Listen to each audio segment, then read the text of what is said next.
Number 1, the hook, the silent cage of vanity. Listen closely. Vanity is not confidence. It is dependency dressed in polish. The moment you need to be admired, you surrender control. Machiavelli warned that the man who seeks approval places his power in other hands, and dark psychology confirms it with brutal clarity. What you need can be taken from you, and what can be taken can be used to command you. Vanity makes you watch faces instead of situations. It forces you to perform instead of act. You don't move based on truth. You move based on how you'll be perceived. And perception is unstable, fickle, and cruel. This is where fear is born. Fear of looking weak, fear of being exposed, fear of falling from a status you never truly owned. Stoic men understood that the ego is the softest target. Insult the body, it heals. Insult the ego, and the man unravels. That unraveling is power leakage. Every time you adjust your behavior to protect your image, you announce your vulnerability. You speak when silence would make you dominant. You explain when indifference would make you untouchable. Vanity does not want truth. It wants applause. And applause trains you like a dog. Rewarded behavior repeats. Soon you are no longer living. You are maintaining a brand. A brand must be defended. A brand must react. A brand must fear scandal, rejection, and irrelevance. Real power has no brand. It has leverage. The world does not fear loud men who need to be seen. It fears quiet men who do not need validation to move. If a comment can disturb your sleep, you are owned. If disrespect can provoke you, you are controlled. Vanity sharpens fear because it ties your identity to external judgment. Cut off that supply, and fear starves. This is the first truth you must swallow if you want to become untouchable. Admiration weakens you faster than hatred ever could. The cage you feel is not built by others. It is built by your need to be seen inside it. Number 2, how vanity programs fear into your mind. Vanity is not loud arrogance, it is silent self-surveillance. It installs an observer inside your head and forces you to live on trial. Every word you speak is filtered. Every move you make is rehearsed. You are no longer acting from intent. You are acting from anticipation. Machiavellian power collapses the moment a man becomes predictable, and vanity makes you predictable by training you to avoid disapproval at all costs. Dark psychology calls this external locus of control. Your emotional stability depends on reactions outside you. That dependence breeds fear automatically. Fear of being judged, fear of being outshined, fear of being forgotten, and fear sharpens compliance. You hesitate to take necessary risks because failure would stain your image. You avoid confrontation because losing face feels worse than losing ground. Stoicism teaches that suffering begins when you confuse what is yours to control with what is not. Vanity does the opposite.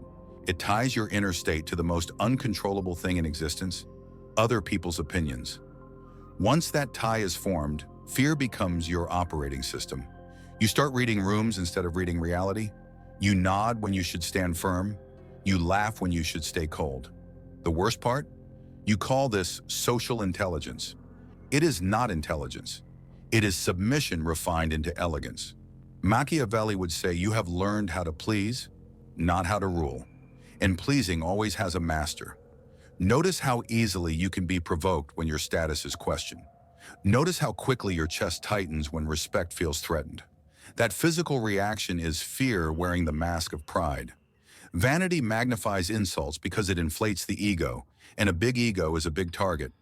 The more you decorate your identity, the more angles the world has to attack you. True power moves without ornament. It needs no reflection. When you detach your sense of worth from admiration, something radical happens. Fear loses its grip. There is nothing left to protect. And when a man has nothing to protect, he becomes dangerous because he is finally free to act instead of react. Number 3, the manipulator's favorite weakness. Understand this clearly. Vanity is the entry point manipulators look for first, not your strength, not your intelligence, your need to be seen. Machiavelli wrote that men are easier to control through their passions than through force, and vanity is the loudest passion of them all. Dark psychology exploits it mercilessly. Flattery softens you. Subtle disrespect destabilizes you. Silence makes you overthink. The manipulator does not fight you head-on. He taps your image and watches you unravel. When your identity is wrapped in how you are perceived, every social interaction becomes a battlefield you must win. That is exhausting, and exhaustion creates mistakes. You start overextending to prove worth. You justify decisions instead of enforcing them. You reveal intentions too early, hoping to be understood. Power never hopes to be understood. It prefers to be feared or ignored. Stoic discipline teaches emotional containment, but vanity leaks emotion constantly. Your eyes widen when challenged. Your tone sharpens when doubted.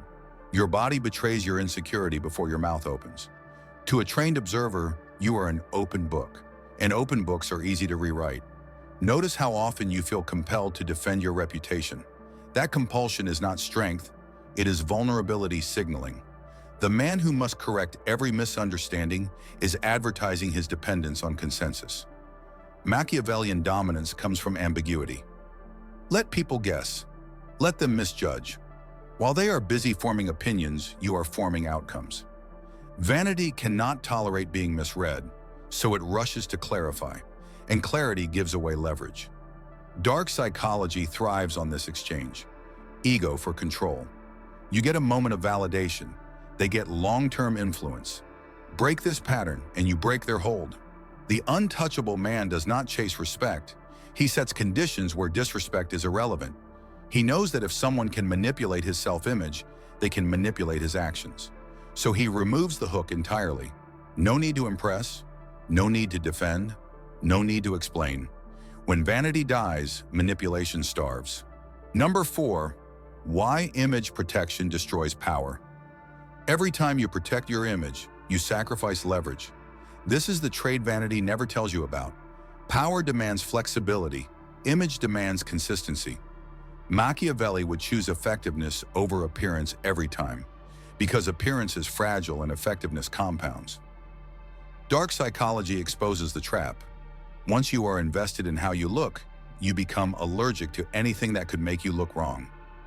You avoid hard decisions, you delay necessary cruelty, you soften truths, not because it's wise, but because you fear the stain on your identity. Stoic men accepted being misunderstood as the price of integrity. You, trained by vanity, experience misunderstanding as a threat, and threats trigger defensive behavior. Defensive men do not dominate, they react. Watch how leaders lose authority the moment they start explaining themselves too much. Explanation is often an apology in disguise. It tells the world you care about approval more than outcome. Image protection also freezes growth. You cling to roles, opinions, and reputations you've outgrown because changing would expose inconsistency. But inconsistency is not weakness. Attachment is. Dark power lies in adaptability. The fox survives where the lion starves. Yet vanity wants you to stay recognizable, predictable, safe. Safe men are easy to contain. The more you curate your persona, the less room you have to maneuver. You start thinking in terms of, what will this make me look like? Instead of, what does this achieve? That single shift turns a strategist into a performer. Performers need applause. Strategists need results. Machiavelli warned against being ruled by reputation because reputation is owned by the crowd, not by you. Stoicism goes further. It teaches indifference to praise and blame alike. Not because they don't exist, but because they don't matter. When you stop guarding your image, you gain a weapon others lack: freedom of movement. You can act decisively without checking mirrors. You can take losses without losing composure. You can let others underestimate you without rushing to correct them. Underestimation is a strategic advantage, not an insult. Image protection makes you rigid. Rigidity breaks under pressure. Power remains fluid. Kill the need to look powerful, and you will finally become it. Number 5. Fear is the tax you pay for wanting approval. Fear is not weakness by nature. It is a response to potential loss. Vanity decides what you believe you can lose: status, respect, admiration, relevance. Once those become sacred, fear becomes permanent. Machiavelli understood that men who crave approval will always choose safety over dominance, because dominance risks rejection. Dark psychology shows the mechanism clearly. The brain prioritizes threat avoidance over long-term power when identity is at stake. So you hesitate. You dilute your stance. You compromise prematurely. Not because the situation demands it, but because your image does. Stoic masculinity rejects this trait entirely. It accepts loss of approval as a non-event. When nothing social can be taken from you, fear loses leverage. But vanity keeps a running list of what you must protect, and that list becomes a map for anxiety. Every interaction feels like a test. Every disagreement feels like exposure. You are not afraid of the consequence. You are afraid of how you will be seen inside it. That is why vanity-driven men feel constant tension even when nothing is happening. Their nervous system is always on guard, scanning for disrespect, dismissal, or indifference. Power does not live in that state. Power requires calm. Calm requires detachment. The more approval you need, the more your behavior bends toward pleasing, and pleasing is submission that smiles. Machiavelli would say you have allowed others to define the terms of your worth. Stoicism would say you have mistaken noise for value. Fear fades when you reduce the number of things that can threaten you. Cut the list down. Let go of admiration. Let go of being liked. Let go of being seen as good, smart, or important. When those illusions fall, something solid remains. Your ability to act without emotional tax. That is when fear stops being a master and becomes a signal you can ignore. The untouchable man is not fearless. He is unbribable. Number 6, silence, indifference, and the death of vanity. Vanity needs noise to survive. Attention feeds it. Reaction validates it. Without response, it starves. This is why silence is so powerful. It denies the ego oxygen. Machiavelli valued silence not as mystery, but as control. When you speak less, you reveal less. When you react less, you expose fewer angles. Dark psychology confirms that emotional non-responsiveness unsettles people more than aggression ever could. They expect defense. They expect justification. They expect explanation. When none comes, their leverage collapses. Stoic indifference is not apathy. It is disciplined non-attachment. You choose what deserves your energy, and most things do not. Vanity, however, wants you to comment, correct, and clarify. It cannot tolerate being ignored because ignorance threatens its existence. Notice how quickly people escalate when they don't get a reaction. That escalation reveals who was seeking control. When you remove vanity, you also remove the need to win every exchange. Winning becomes irrelevant.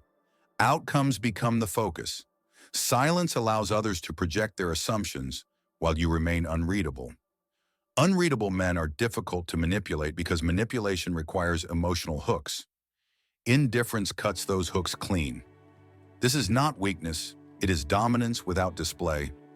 The man who can watch disrespect pass without flinching owns the situation because he has nothing to prove. Fear disappears here because fear relies on the possibility of loss. If you do not value their opinion, there is nothing to lose. Dark power is often invisible. It does not posture. It does not threaten. It simply withholds engagement. When vanity dies, quiet confidence replaces it. Your presence becomes heavier because it is no longer begging to be felt. Silence becomes a boundary. Indifference becomes armor, and armor does not announce itself. It just works. Number 7, becoming unreadable. The end of psychological control. The moment you become unreadable, fear loses its last weapon. Vanity makes you legible. It puts labels on you, patterns in you, expectations around you. People know how to trigger you, flatter you, rush you, or shame you into action. Machiavellian power begins where predictability ends. When others cannot anticipate your emotional response, they cannot steer your behavior. Dark psychology is clear on this. Influence requires a model of the target. Vanity hands that model over for free. Your values are announced. Your sensitivities are exposed. Your pride is obvious. Stoic discipline removes the signals. You stop broadcasting approval-seeking behaviors. Your face stays neutral. Your words stay minimal. Your actions stay deliberate.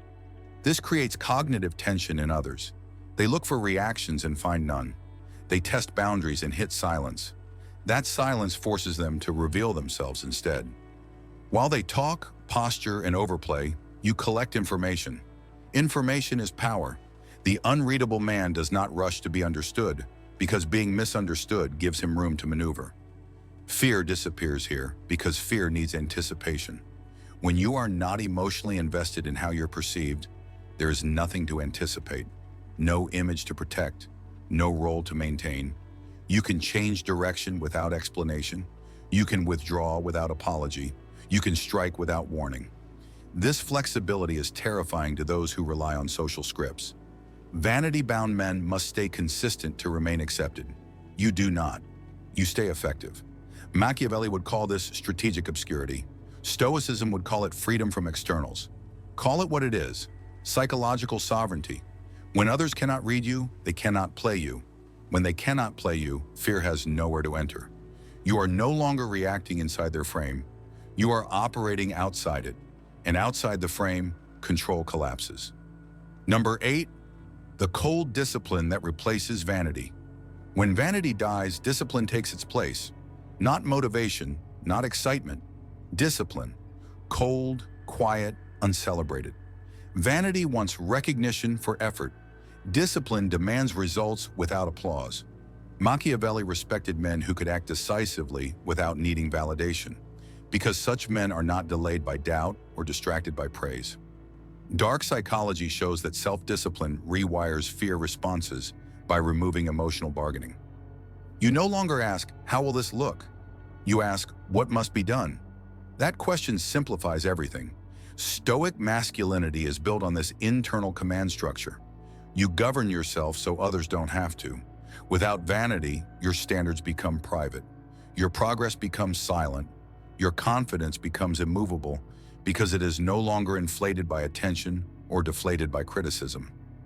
This is where most men fail. They miss the drama. They miss being seen trying. They miss the identity of the struggler. But power does not announce its construction. It appears finished. Discipline also sharpens patience. You stop needing immediate acknowledgement. You stop reacting to short-term slights. You think in longer arcs. Fear fades because fear feeds on urgency and exposure. Discipline slows the tempo. It gives you space to choose. The disciplined man is dangerous because he cannot be rushed, provoked, or flattered off course. Vanity would trade long-term leverage for short-term validation. Discipline refuses the trade. It understands that silence compounds, restraint accumulates, consistency outperforms charisma. This is the replacement process. Remove vanity, install discipline. Remove fear, install control. The world respects outcomes, not intentions. Discipline produces outcomes, and outcomes create a gravity that no applause ever could.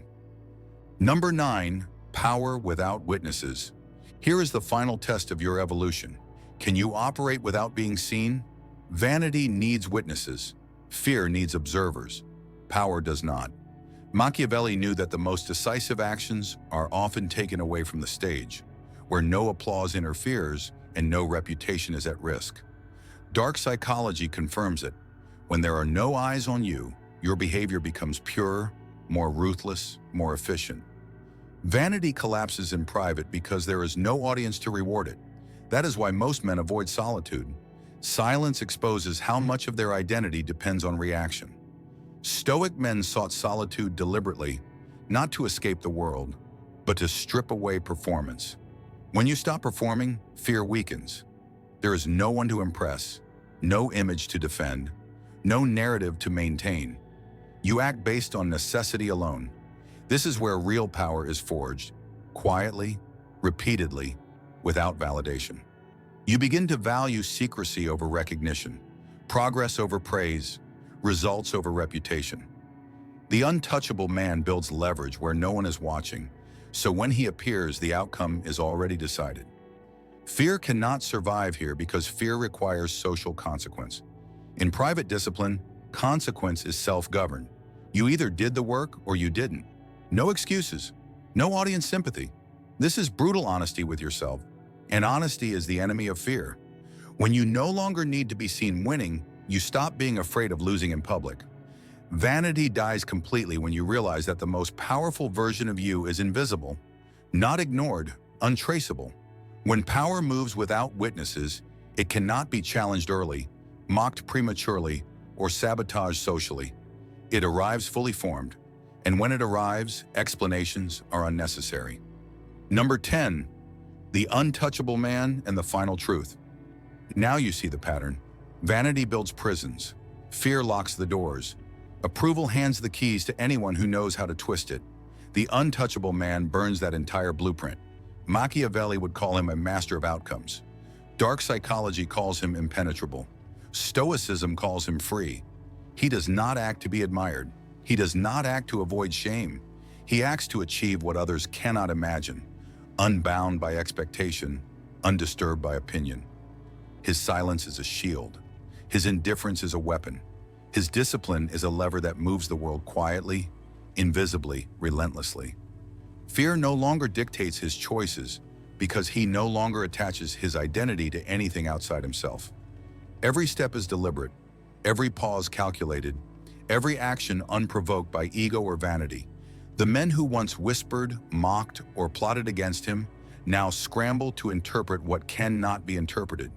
He is untouchable not because he is above the world, but because he is beneath its leverage.